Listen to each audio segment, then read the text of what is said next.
All good leaders listen and learn more than they talk and bark. My name is Stephen Pope. I'm the founder of My Amazon Guy. And in this video, it's going to be a little bit different. I'm going to be talking about all of the audio books I'm listening to, those business books that have really shaped my business in the last 2 years. And I'm going to show and tell a few of my favorites. So first one on the list here is Principles, Life and Work by Ray Dalio. And this one's a little bit more slower going. It has some good essences to it. It helps basically teach how an investor or an entrepreneur can surround themselves by the unconventional principles that have refined the environment that you find yourself in. Most of the common theme between all of these business books is about decision making. And this one is about that thematic about how to make better decisions, but also be better understood. This is a well-read book. You can see 11,000 reviews, #1 bestseller in business and organizational learning. I like this particular review. Mr. Dalio was literally broke in 1982, came back to build a $150 billion hedge fund. Did it through this principle taught in this book. The next couple of books both have something in common. One is Who, hardcover here by Geoff Smart, and the other is Who Not How by Dan Sullivan. I'll be honest, I don't know which one I like better between the two, and they've kind of merged in my head since I haven't read either of them in coming up on a year and a half. Dan Sullivan, probably the more popular of the two with all the different books he has. But I probably would give a small edge to the Who book specifically because I think a lot of the Dan Sullivan books have just become marketing, cult following exercises, quite frankly. But nonetheless, what I really like about the concept of Who and not How is that a lot of times most problems are solved by people, not by a system, not by a process, but generally a person who comes in to implement said process or said thing that changes the organization, right? Now, I am a personal believer that most change occurs from within an organization, generally top down, all cultures top down, and I think that culture beats strategy any day of the week. My own organization went from 6 people in my basement to 300 employees in less than 4 years. And quite frankly, the hiring practices that we do has morphed so much over the last few years. One of the call outs on this book on the Amazon page here is that most hiring managers bat about 50%. And so you have to use some techniques like this to figure out how do you tell the difference between an A player from a B versus a C candidate. And I think most of the interview process is pretty subjective. I actually do not do most of my decision making on a physical interview, a la phone call, in person, or otherwise. I make most of my decision about a candidate on paper, statistically, as best I can. And one of the things I use is Culture Index, which is kind of like an 8-minute survey about somebody's natural traits. So I'm a big proponent of that. That, by the way, Culture Index is mentioned in many of the books that I'm going to be talking about today, including my favorite. And so we've really adopted that. A lot of people are wondering, like, hey, can you use personality tests during the hiring process? First of all, while they kind of technically are personality tests, they're completely legal, and you're more likely to get in trouble by the conversation you have with a candidate, not necessarily what you do for a test, because a test can be systematic and more process-based. And by the way, I did scour the internet. There really isn't a Culture Index book on the market. There's a few podcasts you can find if you really dig, but most of the advanced features are pretty well hidden, kept secrets. And so you're going to have to engage the Culture Index family if you want to really get to know that secret sauce. But nonetheless, you got Who and Who Not How, both of the same persuasion, all about hiring and getting the right people into the right seats, getting the wrong people off the bus, and figuring out how to go about that. My next book on the list, and by the way, these first 5 books I'm going to talk about they all helped me in 2021. This one is Rocket Fuel, and it's very much in the same persuasion as Traction, which is why both of these are neck and neck to each other. I put Traction as my favorite book of 2021. I had read it in 2020 and I reread it in 2021, and then I actually started to implement the EOS system. Rocket Fuel, which is lower on my list because it's not as useful. You do need to look at traction first. But Rocket Fuel adds flavor to the traction relationship between the visionary and the implementer inside of a business, right? So think CEO/COO and what that relationship entails. And so if you're looking for how to get along with your number two, or if you're the number two and trying to figure out how to work with the number one, or maybe you think you're on equal footing, because you're definitely not. Nobody has an equal partnership. Doesn't work that way. There always has to be one person who makes the final decision. Rocket Fuel solves that dichotomy and helps you figure it out. Big fan of Gino Wickman. He's well endorsed, probably the most liked author inside of the entrepreneur organization. I'm a part of EO, and I found a lot of value in some of those references. So Rocket Fuel, don't read that until you've read Traction. Start with the Traction. Very, very important hardcover book. This is one that I physically purchased. I think it's really important to have a hard copy of this one, because the principles that are taught here, they take a lot of effort to replay and redo. There's some really good graphics in there. And they break it into 6 different sections, right? So if your business is in the middle, you've got people, vision, and data on the top. And then on the bottom, you got process, traction, and issues. And quite frankly, if you don't have traction in your business, you're hallucinating, and you have all of these different issues that are preventing you from making real traction or real progress. And so by breaking it up into these different sections, it helps you give yourself a scorecard, helps you hold your own organization accountable. And there's just a lot of real world, like ground hitting, I'm going to go in the weeds and actually make a difference in the business. It's not just theory, it's practical application. And I think a lot of business books are marinating on that theory, but they don't actually go in and say, like, here's how to apply this to your business today. And Traction takes that to a whole new level. So that's why it's my favorite book of 2021 and most influential book on my list.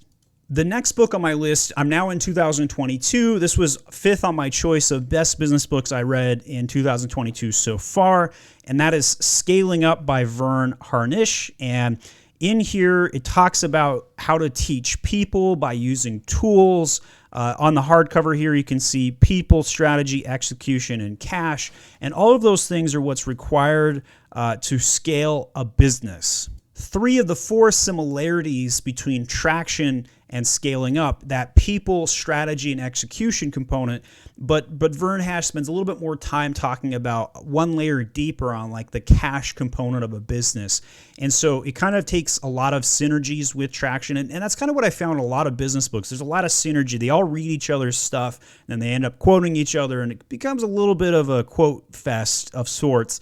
But I like some of the flavor that's added in some of the books that I'm calling out today. And so it's all going to come down to that people, process, and product. But I understand my own product really well. I feel like people, even though I'm a really big culture nut, I have a hard time scientifically explaining or prediction models of how to put the right people in the right places. And so I spent a lot of time reading and trying to understand like how to motivate people and how to interact with people. And I study this out all the time.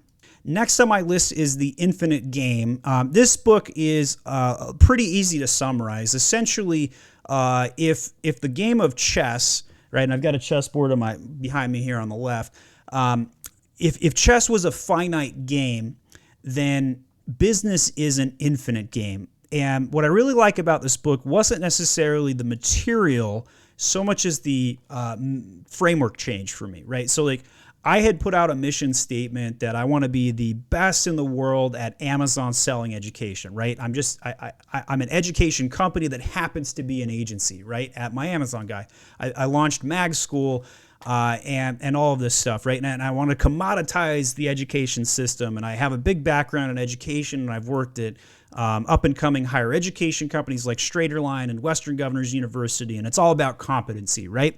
And I hire completely about competency and culture. Well, this book kind of made me take a step back and realize that the way that I've been thinking about my mission statement was not elegant enough, right? So like, being best in the world means that there's an end, right? Well, here's the problem. When you're a runner and you are running to the finish line, what happens when you hit that finish line? Well, you stop running. And many runners also stop running before they hit the finish line, right? Well, in this book, it really talks about how to upgrade that methodology and go to from the finite to the infinite, right? So this one's a little bit different on my list, very much a standout because it really describes how to go about thinking about how your mission will outlive your company. And so I'm trying to figure out how to redo my mission statement. I'm failing at this, by the way. I haven't come up with a solution because I don't know what the bring clean water to every village in Africa looks like for my Amazon guy. I've been really struggling with that because I can't find a concise enough way to explain what we do, but also make it infinite. And if I were to be hit by a bus tomorrow, how would the business keep operating towards that mission indefinitely, right? Like that's what I'm trying to figure out. Haven't quite figured that out. All right, so that was The Infinite Game. Check that one out. That was actually released in 2019. By the way, one of the other things I have a really big time struggle with is a lot of efficiency books. Books about efficiency are super outdated because obviously in the last couple of years with Zoom and Calendly and a bunch of other really cool tech tools, you don't need any of the efficiency books anymore. They're completely outdated, right? So I'm always looking for new business books that don't talk about how to be more efficient because I'm already super efficient. I don't need any tech or help on that one. All right, the next one is about simple numbers. This was actually written by a member of EO, Entrepreneurs Organization, Greg Crabtree. Very short book, very to the point and very pointed as well. And it really talks about how you should be paying taxes and that you should have lots of capital going outside of the business. So I'm a big fan of this one. Simple numbers, straight talk, big profits, 4 keys to unlock your business potential. And it basically criticizes all of the big business practices about trying to grow over profit, about spending all of your money. And he talks about how real businesses in the real world actually pay lots of taxes and they keep cash on hand. They don't try and overspend it. They don't just make budgets to go through them and much, much more, right? So this is a great book, especially from going between a startup and a $5 million company. I think those are really good metrics for this book and why it's so helpful. And a very, very great read. I would read this one again. This one review says top 10 business books I've ever read, and I've read about 100 business books. This is a top 5. I would agree with that. Definitely a top 5 for me in 2022. Next on my list is Good to Great. This is a classic one. This is probably the most commonly read business book that, in terms of my network, and most read. So there's a 6-book series by Jim Collins. If you're only going to read one, this is the one to read in it. It's the #1 bestseller in strategic business planning. They have to make a lot of different book categories, don't they?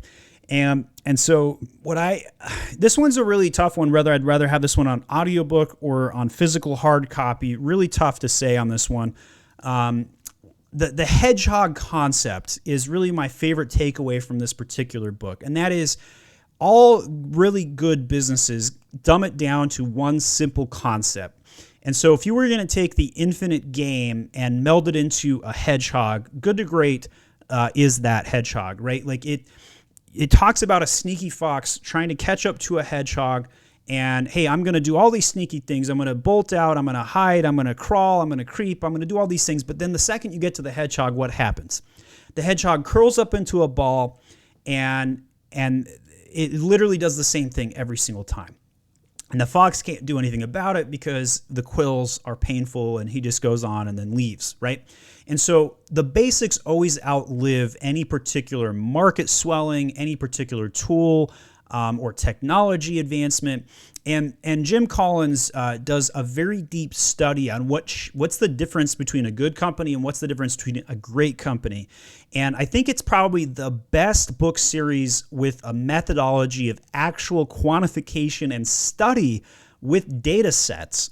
And so, it's very much a Kool-Aid cult-like book. You have to drink the Kool-Aid to understand it. And in terms of like where it is on the plane, it's up here. It's way in the sky. We're talking 50,000 foot view.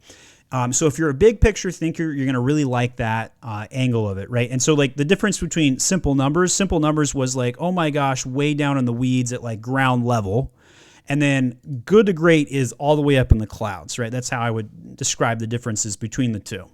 I've got 3 books left on my list, but first, if you're wondering how I get through 2 or 3 business books a week, I'll tell you, I do it on my walks. I'm a 219-pound individual, 6 foot, and I'm a little overweight, and I've been working my tail off to lose some weight. And so one of the things I've been doing is I've been marrying my passion for business, which is what's kept me in my computer chair all the time, and then I play audiobooks. And one of the things I recently picked up was these aftershocks, and I actually broke the first one.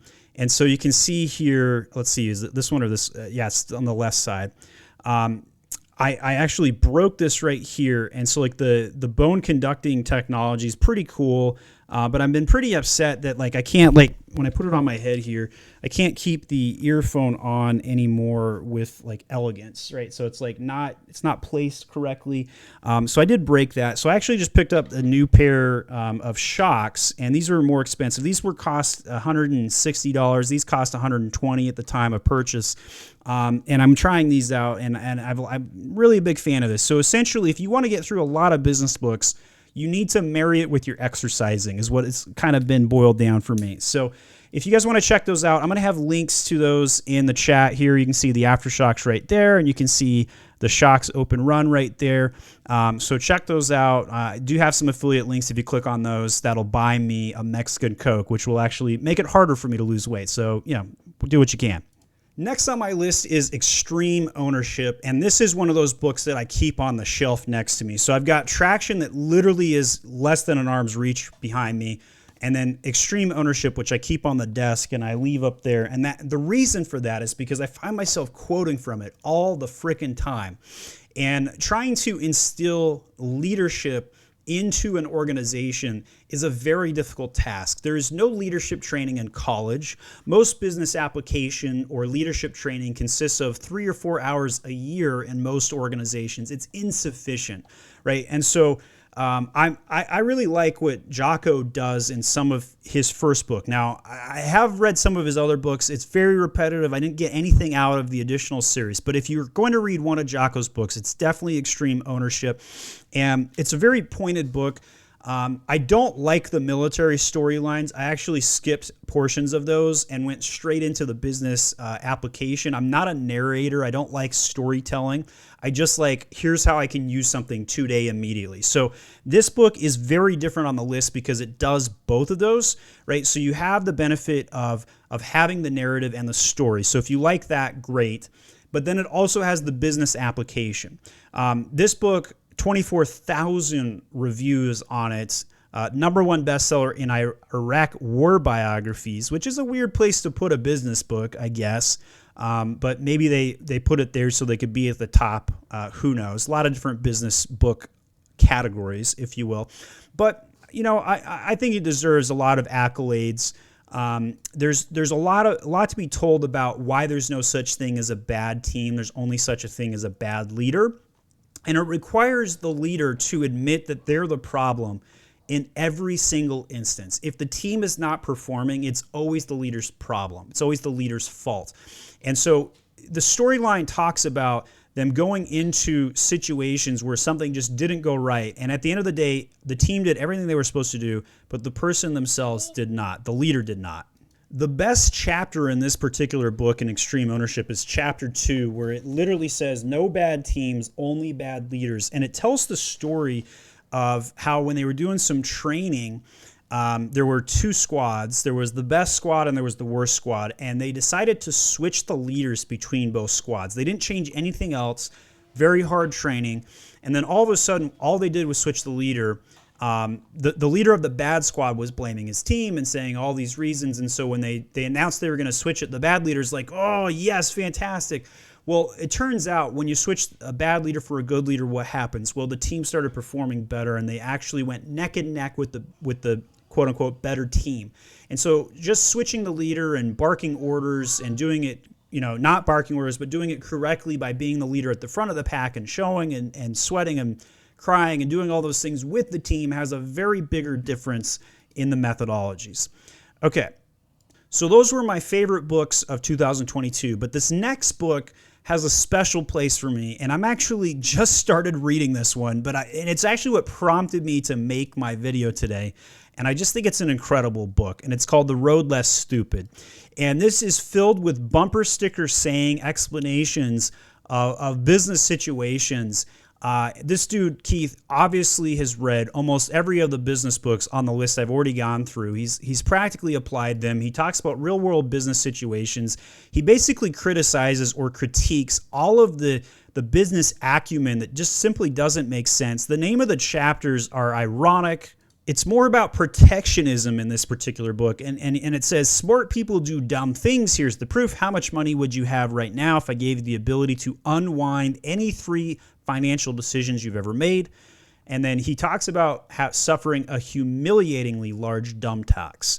And so he goes through and explains like why certain people and certain books really have challenges of what they're suffering and how they go about making those decisions and what went wrong and how, what could you have done if you'd done it differently. I am just super enthralled by the audiobook. Chapter 9, definitely my favorite so far. And I always send out snippets and pieces and quotes to members of my team. And you're going to see a lot of influence on my business this year in the back half of 2022 because of what this book stands for. And the name of the book's a little misleading, The Road Less Stupid, and advice from the chairman of the board and whatnot. But in reality, there's some really good down-to-earth business acumen. I would put it in the same camp as Simple Numbers. It's down in the weeds, but it also ventures upward into the clouds at times.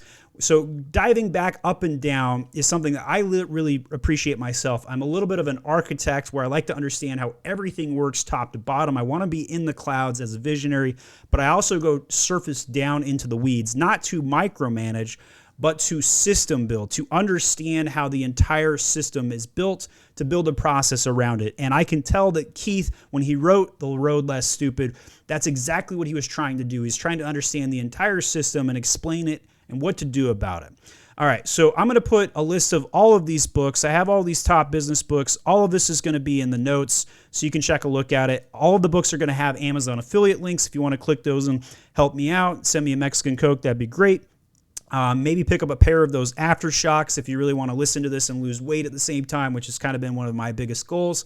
I'm a big fan of business books. If there's one book that I did not mention that you think I should read, leave it in the comments and explain why. Just give me a link, 1 or 2 sentences on why you think this business book is so helpful or why it might help me.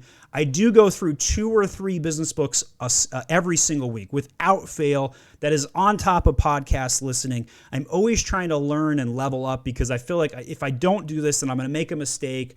And I also want to really make sure I'm doing all of the right things that I can for the business because the people that depend upon me, all 300 plus employees, they depend on me making good decisions. And there's not like a business coach, a mentor, or another company out there that's done some of the things that I've done. So I'm trying to take these business books and apply their practical knowledge, their theories, and then turn it into exercises within my own companies and give leadership training. And it's a very difficult task. It's significantly harder than one might imagine it might be.